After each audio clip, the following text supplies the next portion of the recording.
আসসালামু আলাইকুম, কেমন আছেন সবাই? রান্নাঘরে রান্না বান্না প্রায় শেষ মুহূর্তে। আর তখন ক্যামেরাটা অন করলাম। আর শেষের রান্নাটা হচ্ছে এই যে সাজনা দিয়ে ডাল। এই গরমে কিন্তু সাজনা দিয়ে ডালের এই রেসিপিটা আমি প্রায়ই করে থাকি, আর যেগুলো এর আগেও আমি আপনাদের সাথে শেয়ার করেছি। সাজনা ডালটা আমার প্রায় কমপ্লিট। আজ হচ্ছে এই যে একটু অন্য সিস্টেমের করলাম। এখানে এই যে ভাজনা বাটাটা দিয়ে দিব। ভাজনাটা তো সবাই জানেন, পেঁয়াজ, রসুন আর হচ্ছে জিরা ভেজে তুলে রেখে সেটাই বেটে দেওয়াকে ভাজনা বলে, বা কেউ কেউ আবার ভাজা মশলাও বলে। এটা হচ্ছে এই যে লাস্টে দিয়ে নেড়ে চেড়ে মিশিয়ে নামিয়ে দিব।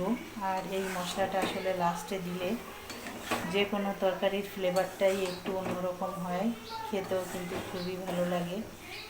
এভাবে আসলে মাকে ছোটোবেলা থেকে রান্নাবান্না করতে দেখেছি এই সিস্টেমটা, আর এই জন্যই কিন্তু প্রায় রান্নাটাই আমি এরকম সিস্টেমে করে থাকি। আর কার এলাকায় আসলে এরকম ভাজনা বাটা দিয়ে রান্নাটা কমপ্লিট করে একটু কমেন্ট করে জানাবেন।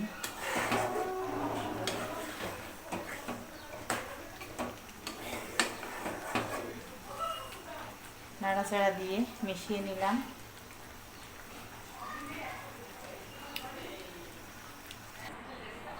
সজনে ডালটা রান্না কমপ্লিট হয়ে গেছে, আর চলে আসছি টেবিলে। বাকি আরও যা যা রান্নাবান্না ছিল সেগুলো আপনাদের একবার দেখিয়ে দিব।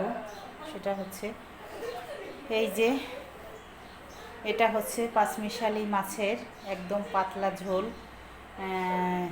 ধুন্দুল আর হচ্ছে আলু দিয়ে। এই গরমের সিজনে কিন্তু পাঁচমিশালি মাছের পাতলা ঝোল খেতে খুবই ভালো লাগে।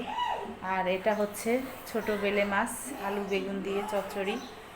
এই ছিল আমার আজকের দুপুরকার মেনু। একদমই কোনো মাংস নাই বন্ধুরা, তবে স্বীকার করতেই হবে আজ কিন্তু ওয়েদারটা সেই ভালো। কারণ হচ্ছে একদমই গরম অনুভব হচ্ছে না, রোদেরও ওরকম তেজ নাই। কারণ হচ্ছে রোদ আবার মেঘলা মেঘলা, আর সঙ্গে আছে প্রচণ্ড বাতাস। গরমটা যদিও আছে, তবে বাতাসের কারণে সেটা হচ্ছে গায়ে লাগছে না। আর এই ধরনের ওয়েদার কিন্তু খুবই ভালো। আর অনেক দিন যাবতই কিন্তু মানুষ একদম গরমে হাঁপিয়ে উঠেছিল, আর সেই মুহূর্তেই দুই একদিনের ডিস্টেন্সে 2 দিন বৃষ্টি হওয়াতে, বিশেষ করে গতকাল রাতের বৃষ্টিতে মানুষ কিন্তু স্বস্তির নিঃশ্বাস পেয়েছে, বিশেষ করে ঢাকায়। আর হচ্ছে গ্রামে কিন্তু বিভিন্ন ডিস্ট্রিক্টেই শুনছি যে এখনও গ্রামে বৃষ্টির দেখা নেই। যেমন হচ্ছে আমার নড়াইলে, ওখানে কিন্তু এখনও কোনো বৃষ্টি হয় নাই। আর বৃষ্টি তো আসলে খুলনায়, যশোর খুলনা ওদিকে কম হওয়ারই কথা। তার নড়াইল কিন্তু খুলনার ভিতরেই পড়ে। যাই হোক, ওদিকে বৃষ্টি নাই, তবে এলাকায় প্রচণ্ড বাতাস আছে। বাতাসের জন্য মানুষ কিছুটা স্বস্তি পাচ্ছে। আর হচ্ছে দেখেন, আমি আরও একটা মজার জিনিস এই গরমে হালকা ঠান্ডার ভিতর করে রাখলাম, বা আমার খুবই খেতে ইচ্ছা করেছিল। সেটা হচ্ছে চাউল ভাজা বাদাম দিয়ে। এভাবে আসলে কে কে এর আগে খেয়েছেন বা কার কার পছন্দ সেটা অবশ্যই কমেন্ট করে জানাবেন।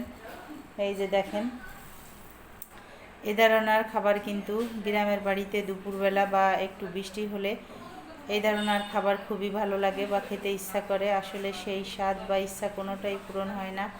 যাই হোক, তবুও সেই অতীতকে মনে করে আমি নিজেই বাসায় তৈরি করে নিলাম। চাউল আর বাদাম একসঙ্গে ভেজে এটা কিছুটা আমি খেয়েছি, আর বয়াম ভরে রেখে দিলাম।